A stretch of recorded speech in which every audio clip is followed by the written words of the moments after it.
Okay, let's go ahead and get started. On behalf of the Suffolk MBA and the Career Development Center, I would like to welcome you to today's session titled The Future of Work, Optimizing the Workplace Through People Analytics. The panel will be moderated by Catarina Gonzalez, Assistant Professor of Management here at the Sawyer Business School. And our two panelists are Noel Perez, who is the PMP Director for the HR, PMO, and HR Data and Analytics Office at Blue Cross Blue Shield of Massachusetts, and Hallie Bergman, who is the Global Head of People Analytics at PTC.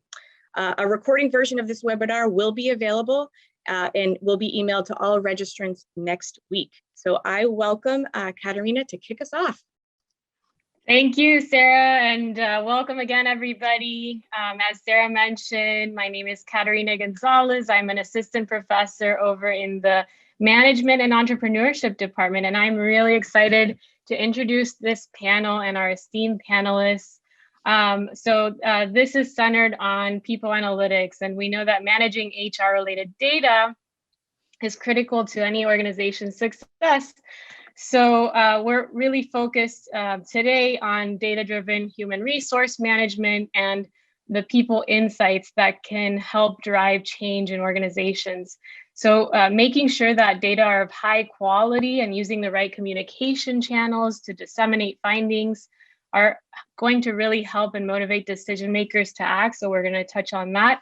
And this panel is really focused on helping you unlock your potential and your organizations by identifying and developing the skills and capabilities that are best to put people data into action.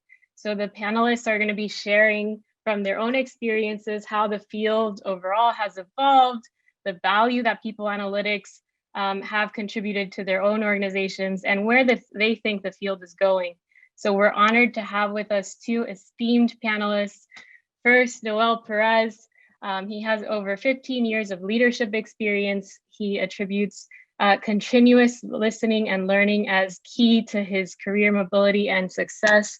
He has worked in product management, global supply chain, and software development. And in his latest role as director of the PMO and HR Data and Analytics Office at Blue Cross Blue Shield of Massachusetts, he's aimed at driving a cross-functional approach to a more data-driven, agile, and product-focused human resource management. He is actually a 2010 grad of Suffolk's Global MBA program and is PMI certified. Our next panelist is Dr. Hallie Bergman. She is the Global Head of People Analytics at PTC, where she's focused on data-driven transformation and storytelling. She leverages her unique background in psychology and data science to understand employee behavior and drive insights. And her areas of expertise include diversity, equity, and inclusion, digital transformation, and AI, or artificial intelligence, and machine learning. She's known for pioneering the use of data to identify and quantify inequities in the workplace, bringing transparency to hidden organizational and cultural challenges. She's also recognized as a visionary in crafting full funnel data solutions and innovative technology designed to support team mission via automation, skill building, and cross-functional partnerships. Hallie is frequently invited to share her expertise on people analytics and enjoys participating in panels such as this one and podcasts to influence the broader community. So first, it would be great to just have a bit of a glimpse into the panelists' career journeys. So perhaps we can start with Hallie. So please share with us how your career has evolved over time and how you ended up in the role that you're currently in. Happy to be here, and thanks so much for having me today, and very happy to share. I have a bit of a non-traditional path to people analytics, although I'm not sure there is such a thing as a traditional path. And so I actually started my career as a psychologist. I got my PhD in clinical psychology and focused on child psychology, but really very quickly learned that I loved research and statistics. And so leaned into that. And when I graduated, I actually started working at startups in research analytics and data science roles, where I was able to apply all of those skills I had learned in my early days as a psychologist to the actual workplace. And I found I really liked the pace of that. Things moved a lot faster. You were able to test and learn, test and learn, test and learn. And that really kind of met my hunger for understanding how data actually drives action. But as time went on, I missed the people. And when people analytics kind of came onto my radar, which at this point a few years ago, and frankly, it hasn't been around that much longer than that in its formal capacity and as hot a field as it is today. It was the perfect marriage of my passion for people and human behavior and understanding what's going on with using those data-driven techniques. And so I am now the global head of people analytics at PTC. PTC is about a 7,000 person technology company and headquartered in Boston with offices across the globe. And I get to think about people strategy and data across the employee lifecycle. Really, really fun. Great to have kind of that breadth of experience where I get to think about recruiting and where data might help us drive efficiencies or understand who our hires are and how we might better support them as they onboard. I get to think about things like employee engagement and how folks are feeling as they're an employee, performance. As mentioned, I have a big passion for DEI and so have done a lot of work in that space. And then again, thinking about what makes employees leave. So I love the part of my role that allows me to, again, kind of think about the holistic employee picture, as well as leverage business partnerships and relationships to drive it forward. Awesome. Thank you. And Noel, if you want to just kick off from there and share with us your path. Absolutely. So again, thanks for having me. Thanks for being here, and obviously happy to be on this panel with Hallie. She's such a brain, and I hold her in high regard. So for me, I think similar to Hallie, as you mentioned in my introduction, Katarina, I've had several career changes, but I think at the core that I would want to share today is I've just always been really curious, right? And always been asking like why. And I think early in my career, I had an early mentor that always talked to me about learning both upstream and downstream, and it really gave me great advice on, you need to know a process A to Z. So you might be in this part of the end-to-end life cycle of something, but what's happening upstream and how is it coming to you? And after you touch it, where does it go? And I share that here because then it makes sense when you think about my career journey, where I was in product management doing new product introduction for a computer hardware and software company. And that was such a great learning experience for me. But then moving out of that manufacturing program manager role, I got to do global supply chain. And I was actually about a year out from graduating from Suffolk and getting my global MBA international marketing. And I do want to preface that I swore up and down that I was going to go into marketing. I want to do brand. I want to be a designer. So I wanted to move up the chain. Like I was, delivering the build of a product, but I thought I want to move up the chain, do branding. The reality was I found myself in my career. At this point, I'd been working full time, and I was like, do I take a pay cut? Do I go into marketing and start fresh as a marketing manager or brand manager somewhere? Or do I leverage my expertise that I already had as a manufacturing program manager doing new product introduction and then just continue that growth path? So I actually moved into logistics, but I'll be honest, didn't know anything about logistics, didn't know anything about supply chain. So I needed to learn that. But I was grateful for that opportunity because I spent 4.5 years traveling to Asia. I was responsible for warehouses in Tokyo and Hong Kong and in Australia. I got to go to mainland China. I just got to do a lot of really cool stuff and learn a whole lot. But at the core, it was always about the supply chain, A to Z, how are we moving and how we're supporting things. I found myself in the last 8 years at Blue Cross, and in my time here at Blue Cross has really been as a technical PM. And then I really got my feet wet with HR back in 2016 when I rolled out the Workday recruiting implementation. And that really, helped me learn so much about Workday recruiting, but also the process of hiring and interviewing and what the HR data set would look like. And thankfully, I did a good job. And I got actually hired into HR as the director of the PMO and HR data analytics. So I would say of the last 4 years now in HR, it's been just really wonderful to just really have an impact on looking at the data, exploring sort of analytical acumen across HR. So how do we all understand what we're talking about? How do we democratize and create a common set of language? And we have, our data dictionary. What are the metrics? How are we doing the math? I did avoid math for most of my educational time, but now I'm in it every day. So I would say that, over the last couple of years, it's just been really exciting to work on really these people analytics initiatives that are driving business value for the organization, but also for the HR division as a whole. So like, how do we continuously learn and improve on what we offer to our employees so that they are happy and engaged and want to work here, right? Every company wants to be an employer of choice. And that's been really exciting in the people analytics field over the last couple of years and being able to add value in that way. So even though people may not see human resources as being a data-driven organization, we actually are, and we have such vast amounts of data and access to employee information that ultimately used the right way and used for good can really make people want to be here. Because at the end of the day, salaries and who you work for is on one facet, but at the end of the day, if you're not happy where you are, you will leave or you'll do a poor job. And every company wants to be high performing. Everyone wants operational excellence. So I'm really excited to talk about people analytics today, and I love the field I'm in today. That's awesome. And I love how you both have highlighted these, let's say, non-traditional paths to this field, because it's such a new field. So a lot of people are coming in from different industries, different functional areas, and really taking the lead in their organizations. And I already see questions in the chat, and we'll come to those later.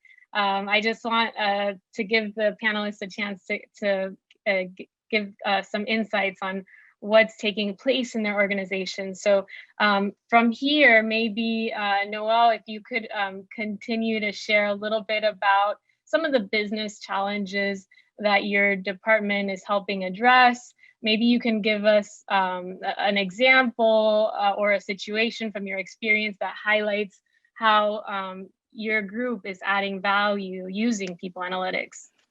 Yeah, no, absolutely happy. So happy to do so. So actually I was about a year into HR, and we implemented a sort of case management system for our Ask HR team to support all the inquiries that every employee has at any company, right? What's my benefits, open enrollment? And by implementing the Salesforce case management system that I led back in 2018, we really started to mine the data. And when you're starting out, we had to do an exploratory analysis. There's a lot of people who have different opinions on exploratory analysis, but in recognizing that this was new for us, we're like, let's just look at the data by different demographics, by different organizational attributes. And what I mean by that is, what we did is we just took a broad view. Is there anything related to tenure? Is there anything related to sort of time in office? Are you an e-worker or mobile? Just to get a sense of, do we have any outliers, right? What are our control limits? And what we found that with that analysis back in 2019 was, our new hires, and as people within the 0 to 6 month range at the company, were only 5% of our organization, but they were 25% of all of the questions. And, then you start asking, well, if that's what happened, then why, right? So then we started really working with the partnership across our, recruiting team to say, hey, how is our onboarding process at Blue Beginnings? We know we have a class, we welcome everyone very warmly into our Boston office. We have this Blue Beginnings session, but are we getting to the things that people really need? Because look at all the questions and FAQs we're seeing on the Ask HR side for months later. So that's a good example of where we were able to really add value from a people analytics perspective. And it was really, I think it's fairly simple, but it's pretty straightforward when you're just looking at volume to the relative size of the population. In this case, our new hire population was 5%, but they're 25% of all of our questions. So something's going on there. Let's unpack that. And what we did was implemented a whole new Workday onboarding module for our new hires, integrated that onboarding module as a one-stop shop for our new hires, but also embedded that in the class. So now during Blue Beginnings, they actually log into Workday and make sure everybody can see the resources, the right links, and we automated some tasks like signing up for your benefits within 30 days or choosing your emergency contact. So just some of those outliers that we thought were important, but it did reduce our call volume by over 15%. So then part of that was then, all right, now I need to measure, monitor, and adjust. So we tracked that for the following year. And it's, we're really happy that ultimately when COVID hit in 2020, we didn't really have to do much. We're doing virtual onboarding. We actually felt pretty good and we were set up for it in March. But we couldn't have predicted that back in 2019. That's awesome. And I'm sure that, there's a lot of work that suggests that when people are onboarded properly, right, they feel like they're socialized properly within that process, then they're going to be more committed later on. So I'm sure in the long term, even though perhaps you haven't measured it yet, you're going to see some gains in that area. Hopefully, Absolutely. at least, right? Yeah, no, absolutely. Yeah. So we continue to do engagement surveys, post actually 30, 60, 90 out from when a new hire, and we actually use our Workday surveying platform for that just because it was easier to automate.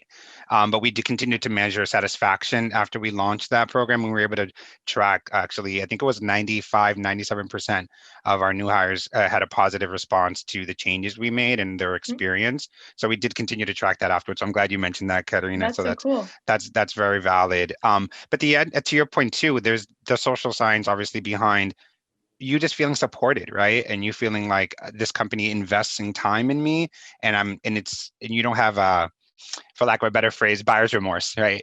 You end up in an organization and you're like, I don't know if I want to work here. So it's being mindful of that, because there's obviously a cost to attrition, as Hallie mentioned, the turnover pieces. Everything is dollars and cents at the end of the day.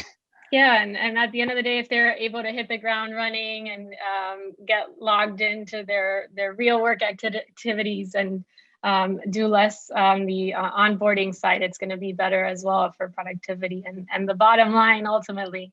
Hallie, same question for you. Do you have an example that you can share with us of how people analytics is adding value? Yeah, I think for one, there's a lot of difference in people analytics across companies. So I started in people analytics at Wayfair, where I was for several years. And then I spent a little bit of time at Toast and now lead the function at PTC and have really founded the function, really building it from the ground up here at PTC.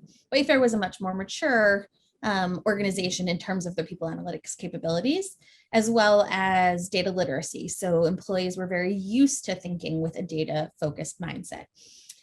I always clarify and say that, data-driven does not mean math, right? Noelle, you said you stayed away from math for a long time. And so a lot of what I do in people analytics is partnership, is helping folks answer business questions. And I can probably count on two hands how many times I've actually done a formal statistical analysis in the year I have been at PTC, right? And so there is value to be added, but there's a starting line and a finish line, right? And I'm not at the starting line at PTC. We're not there. We've started now, but we're certainly not at the finish line either. And so there's a lot to do along the way.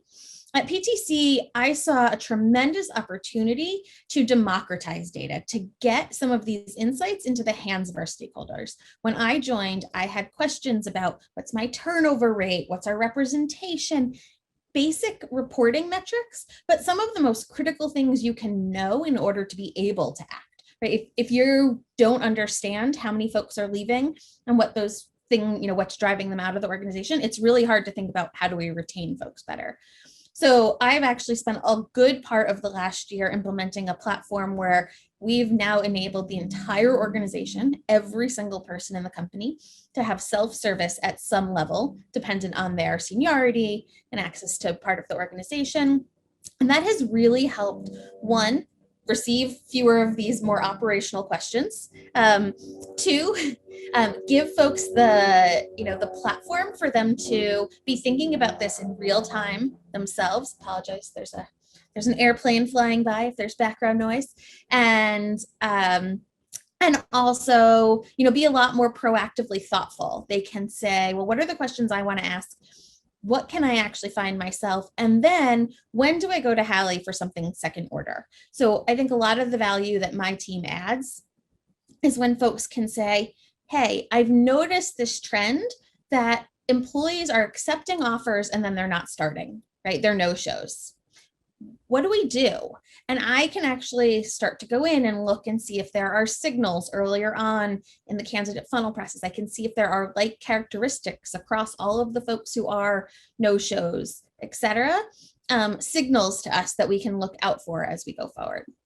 The other thing I focused a lot on in the last year, I know you said one project, but I feel like it all just blurs together, is diversity, equity, and inclusion. And this is something I focused a ton on in former companies as well. But here we really started to think about the representation metrics, the way that we're tracking this information as part of the holistic employee story.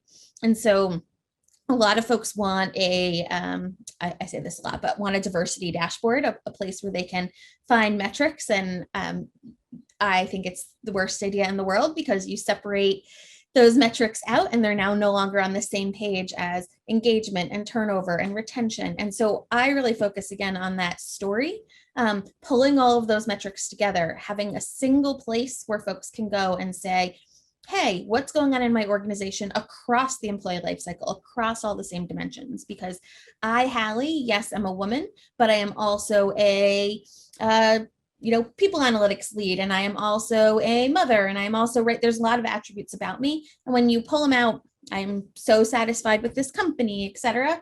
When you look at things in silo, I think it's really hard to tell the whole story. And so I focus a lot on bringing those aspects of information together. Well, I commend you for making those transparent. As you know, a lot of companies are hesitant to disclose any statistics whatsoever on representation of different groups. So, and we've seen recent articles in the press about different companies that are withholding. So it's great that you're doing that. Maybe we can dig in a little bit. What do you mean by self-service? So what are you offering your employees? And I was really curious about the no-shows too. What was going on there? I'll admit that is a newer question that is coming up in a couple of our different locations. So we have 90 offices across the globe. And so in 2 countries in particular, India and Romania, we're noticing that that's starting to be a trend. And so thinking through that, obviously, understanding there's lots of other things at play, COVID, especially in some of those regions. And so, really just early stages of picking up on that. In terms of self-service, what I really mean is we are all incredibly used to being able to find everything out at the touch of our fingers, right? I pick up my phone and I can look and see, I don't know, how many people have looked at my LinkedIn profile in the last 3 days. That is self-service, right? I don't need to go reach out to my LinkedIn rep, whoever, and say, hey, who's looking at my profile? And they pull it for me, and then they send it over, and it's this long process. It requires a lot of support. It requires time. Instead, I just want to be able to go pull that myself. The same goes for managers and their teams. And again, they really want to understand how they can help their employees be their best selves, be their most productive selves, but also be included and feel really connected to the purpose and mission of this company. And so when you make folks jump through hoops, and by hoops, I really mean HR, right? Traditionally, HR was the gatekeeper to a lot of this information. HR historically was a personnel department, right?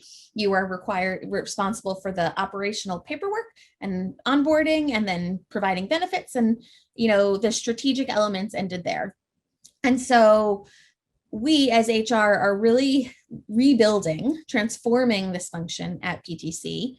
We've gone through a huge, we are certainly not done, the huge transformation, and starting to give folks the ability to access this information themselves builds trust, so that we are no longer that gatekeeper. They understand there's nothing to hide, right? And so, also enables managers, senior directors, some of our leadership to be a lot more thoughtful and planful about the work that they're doing.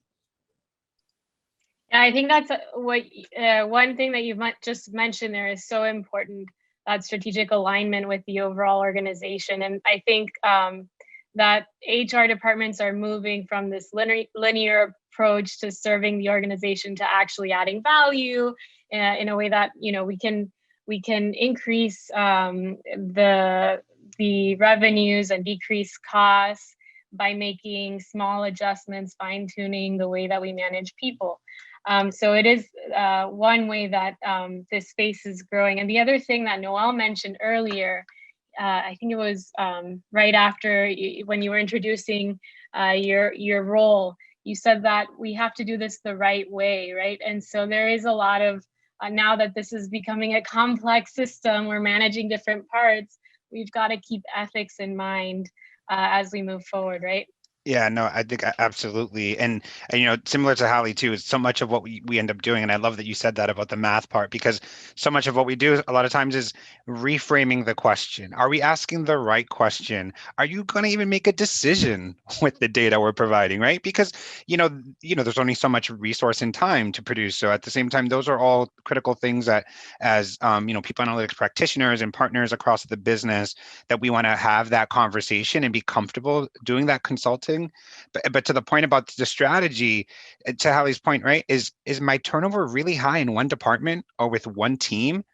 That's costing the company money, cost of hire, cost of turnover, and we can be proactive and really find out why. Because maybe it's not the manager, and maybe it's not even the team. Is the job comped correctly? Is it even the right job description? Are we asking for too much, right? Those things happen, and HR needs to be that strategic partner as well to be look out for that. Other scenarios that you talk about being strategic would also be that, how do we move from being transactional, where the manager's saying, I want to hire somebody, and they come to HR for that transaction, and really talking about workforce planning. What are the skills of the future? What are we going to need, not just now, but 2 or 3 years out, and how do we prepare for that based on sales growth, based on revenue growth, right? All of those things really come into play on how we look for that, but also the risk to the organization.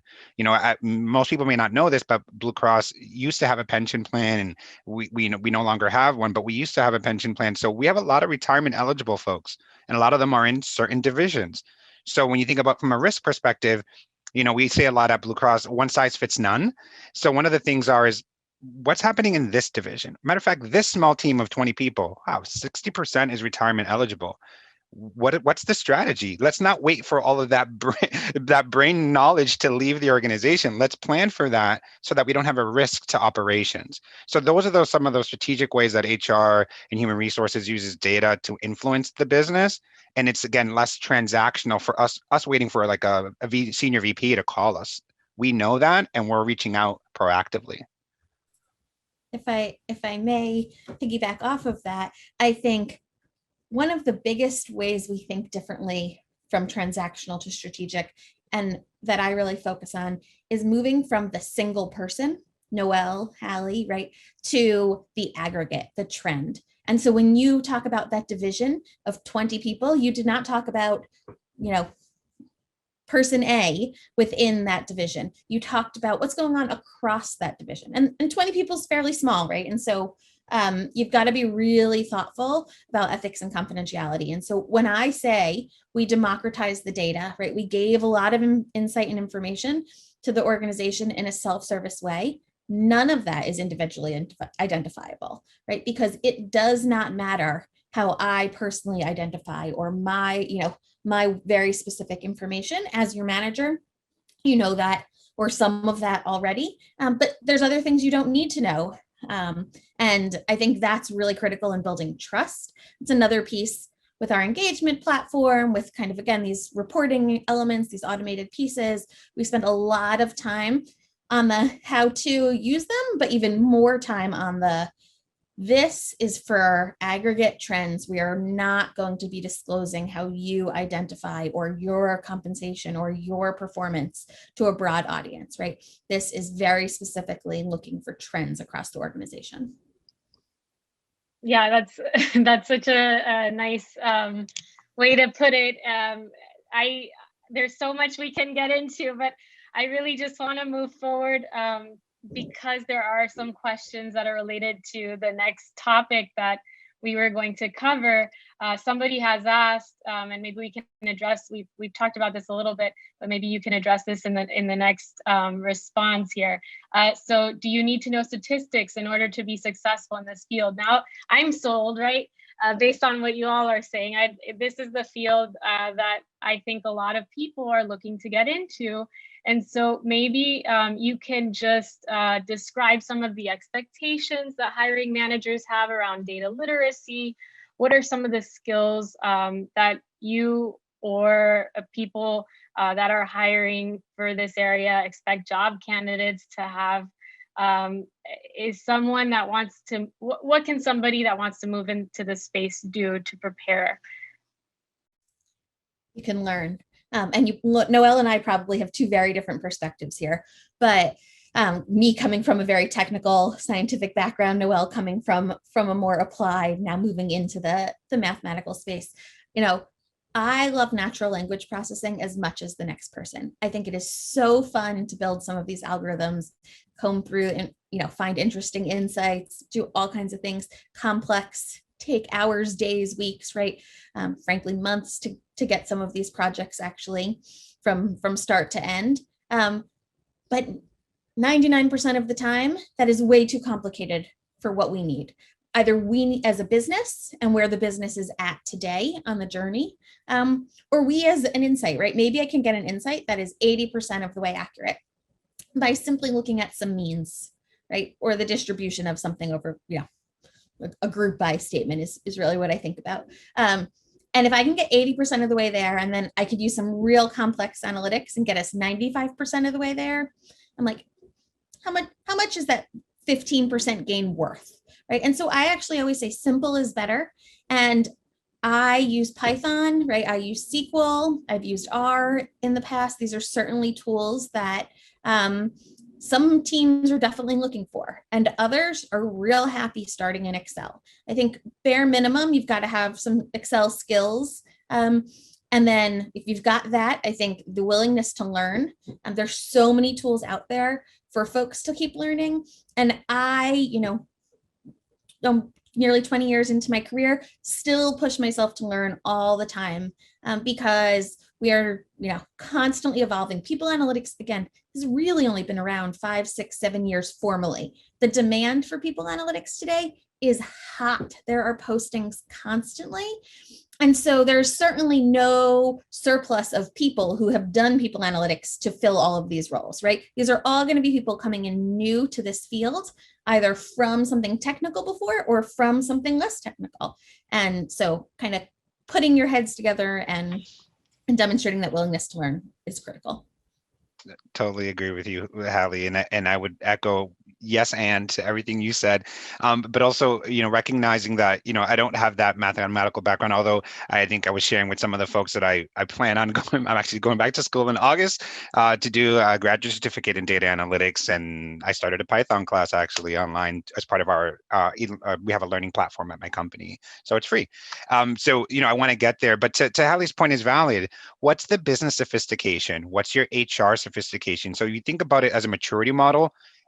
Is the organization ready for that? And knowing that their organizations are in various stages of maturity, and knowing that the maturity model for business analytics isn't linear. So when I think about the roles and the skills, some organizations, again, most organizations start off small, but a lot more mature organizations, I know, Hallie, you've seen this as well, you need that data scientist because you need predictive modeling and you want to get there over time. How do I predict? How do we become more prescriptive? But you still need that project manager, consultant, the person who can really partner with the business, and going back to my comment earlier about one size does not fit all.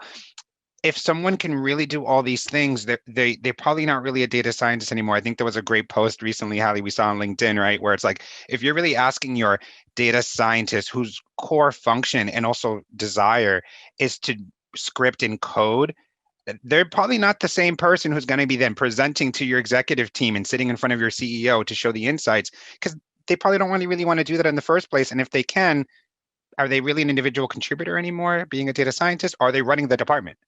So I think those are the things where, to Hallie's point about the maturity of the function at different companies in different industries, you're starting to see new roles prop up, a product owner, an analytics PM, the data scientist role is there, a data engineer. I don't think we've settled on the language yet, Hallie. I think we're seeing a lot of different naming conventions, workforce planning. I can't keep track of all the titles that are being used today, but I think the important thing for everyone on the on today who's here is to recognize that there's lanes and that one size doesn't fit all. So you may want to make sure you brush up on your Excel skills and you understand how to use data to tell the right story, but you might be in that consultant lane, really partnering with the business and getting the why. What do they need? Why do they need it? To then partner with your more technical, partners and analysts to then build that new report, do the analysis to generate those insights. And there's a lot of that partnership and collaboration that you see when you're building a new technology, for example. You don't have a system analyst and a business analyst. There's two roles for a reason. someone needs to play that translation. So I think there's a lot of opportunity for a lot of the students on the call today to get involved, but also carve out their niche based on what they're actually passionate about. Yeah, and you mentioned earlier that a lot of the work that you're doing is not necessarily prescriptive, it's descriptive at the moment, right? And you can use basic Excel skills to do that kind of work. So it's a matter of getting your foot in the door, right? And then figuring out what resources do I need to solve the problems that are at stake. And maybe I don't need to get into full coding, but maybe some statistics classes wouldn't hurt so much. So the next thing that I'd like for you all to share your thoughts on before we move on to the Q&A is where do you think this field is going over the next 5 years, 10 years? It's a very young field, right? So I have so many thoughts here. I'll let you go, Hallie.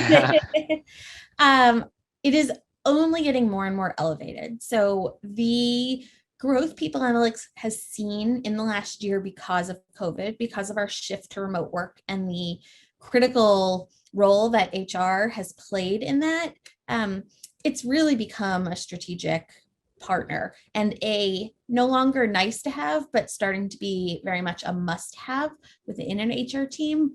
I actually think that while historically a lot of our CHROs come from business partner and TA backgrounds, right? Two of the most common skill sets. That business partner role is very much what People Analytics does as well, simply with data. And so I think our next generation of CHROs and people leaders are actually going to draw from our People Analytics leaders of today. And that is only going to continue to make this capability more and more just fundamental to the work that we do.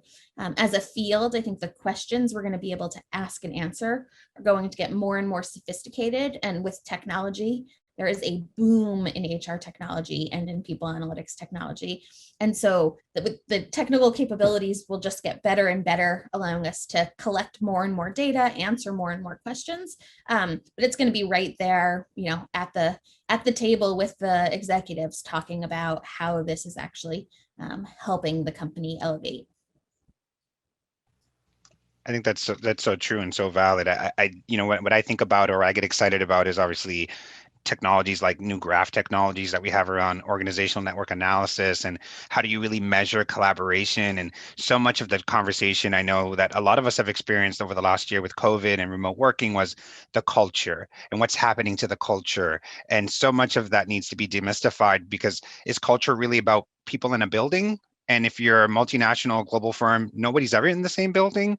So really, how do you really measure culture, and what do we really value, right? What's the vision or strategy for the company to then understand, and then using tools and technology and People Analytics to measure that and to understand what levers to pull, new policies, new benefits, new offerings. What do people really care about? So I'm really excited about the graph technologies, looking at O&A or organizational network analysis to think about measuring collaborations and silos. I think the biggest piece that I tend to read a lot about, and I'm staying close to, Hallie mentioned, was a lot of the ethics in AI and machine learning, understanding that there's bias in the algorithms, understanding that we don't want to be punitive, that we don't want to have things that are identifying an employee specifically. And it's all about how do we create the right organizational culture and momentum to deliver value so that the business is in business for the long term. Really, that's what we're here for. And that you want to have everybody wants the A team. But do I have the environment for where the A team can really flourish, right? So I think that's really where the People Analytics is moving to, and doing it in the right way. Mm-hmm. Yeah, thank you for that. And it really highlights the way that this field can be a vehicle for social change at large, right? If we're doing the right things in our organizations, and allowing people to climb in a more organic way, in a way that makes sense for them, then we're going to see overall the benefits across society. So with that, let's transition to the Q&A portion of this session. please start. I've seen a few questions already, so we'll answer those in just a bit. Please start posting your questions in the chat, and I can, I think I should be able to unmute you so that you can post them to the panelists. Alternatively, Sarah might be able to help me here with this. But while you start posting questions, I'd also like to just briefly announce that complementing this topic and this webinar, we will be launching a people analytics course at Suffolk next spring. I'll be teaching it in the course. We're going to cover many conceptual issues that we've talked about today that may arise across the HR life cycle, such as how to manage recruitment, hiring, performance, employee engagement, and attrition, as well as we'll cover some of the statistical analyses and techniques that could help you as a practitioner to engage in more effective inferences and storytelling. So we hope that it'll be a fun class for all. And with that, let me just start. I see Rafael has a question here. Let me see if we can, does that work? Is he able to come on? We should probably just read it out loud and answer it. Okay, I'll read it okay. then, don't worry. I wasn't sure if he could come on unmuted. Okay, Rafael Sanchez would like to know how important are soft skills in people analytics, and should students interested in these roles only focus on their technical skills? So I would say soft skills are extremely important. I think it's one of the most important because, you know, at the end of the day, and I think I've said this before in other forums where it is all about the people. And, you know, I think I've said before, like the best technology and the best process will never address the person in the seat not wanting to do their job today. So soft skills, the relationship building you heard Hallie talk about is so critical because at the end of the day, you're really trying to influence decisions and advise and consult. And that's all soft skills. So coming in with just pure data and numbers and being super psyched and pumped about it is probably the best way, right? It's understanding your audience. What does this person really care about?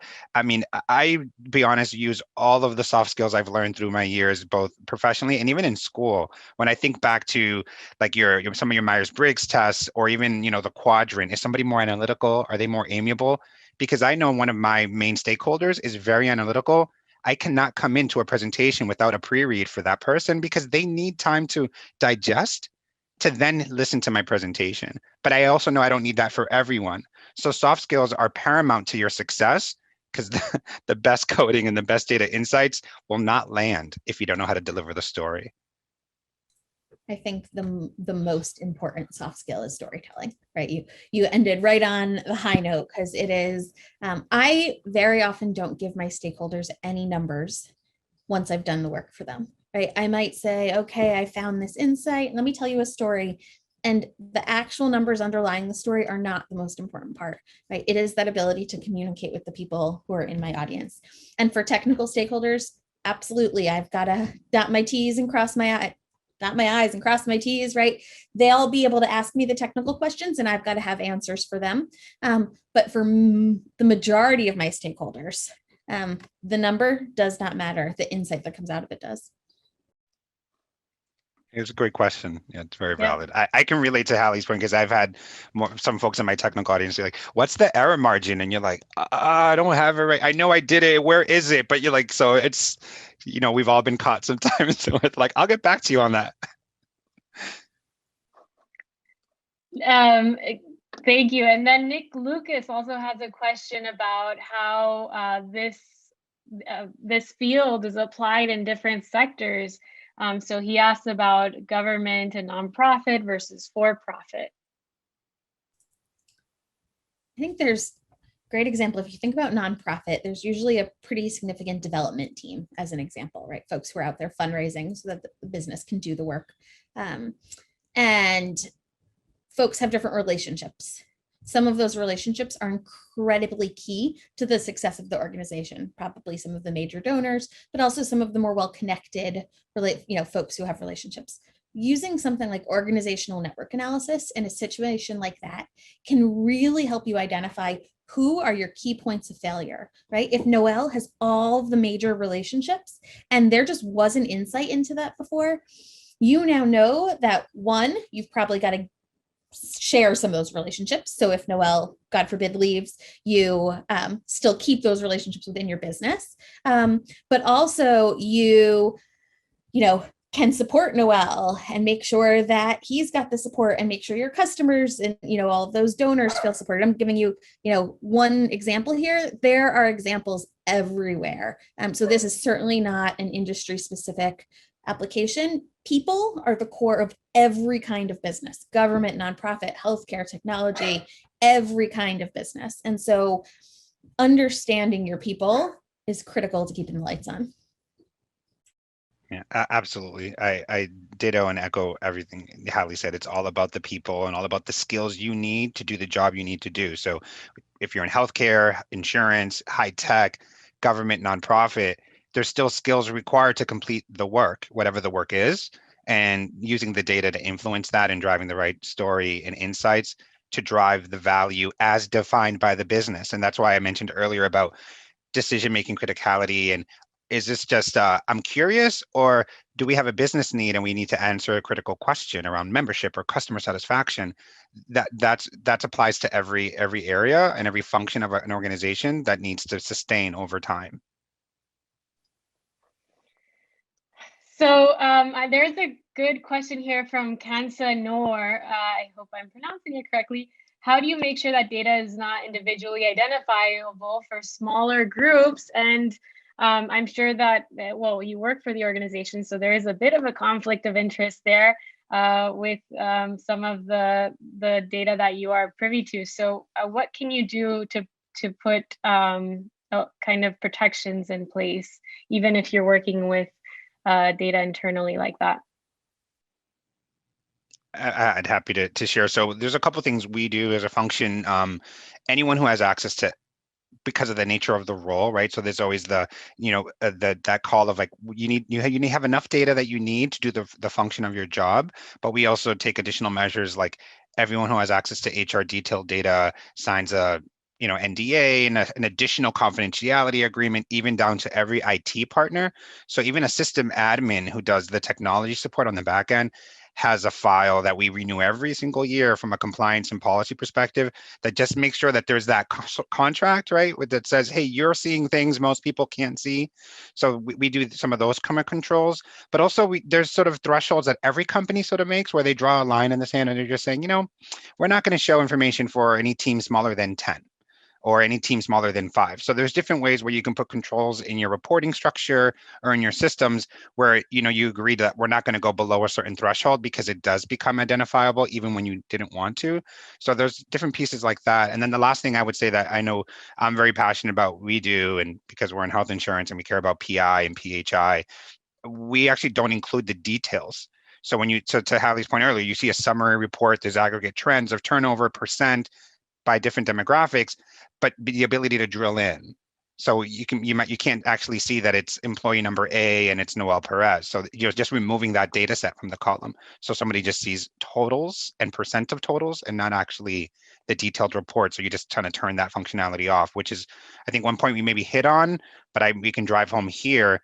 A lot of people analytics leaders, most people analytics leaders, to be successful are tech savvy, understand digital solutions, because you are also overseeing that part in the role. It's tech isn't over in IT. You're overseeing the implementation of the technology suite that supports the analytics. Hallie, I'm sure you can add more to this.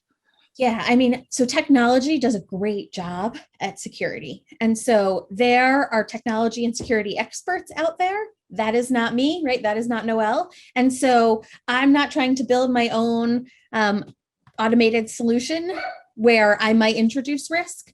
I work really closely with our legal and privacy partners, so our chief privacy officer, when we design technological solutions. So when we say, hey, we're going to have this minimum, a team must be 5 people before somebody can have access. Well, now what happens if you go in there and let's say you've got 5 employees on your team and you want to filter by gender, male, female, non-binary. and then all of a sudden you've broken it into 2 and 3. Our solutions literally blank out. You cannot apply a filter like that.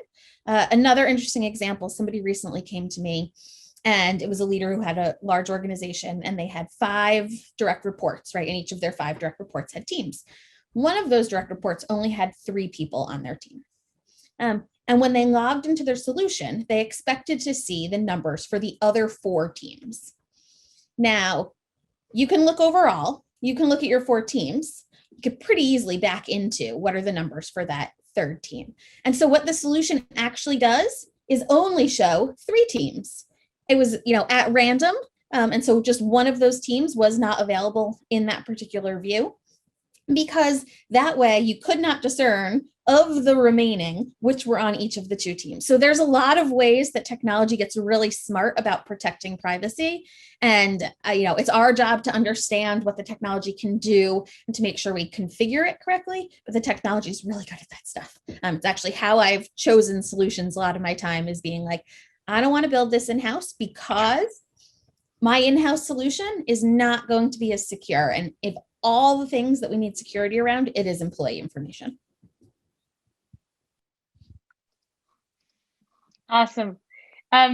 So there's another one here that came in from earlier. How drastically has the field changed with remote work, and how do you utilize analytics to optimize the efficiency of, I guess, the new workforce, the new way?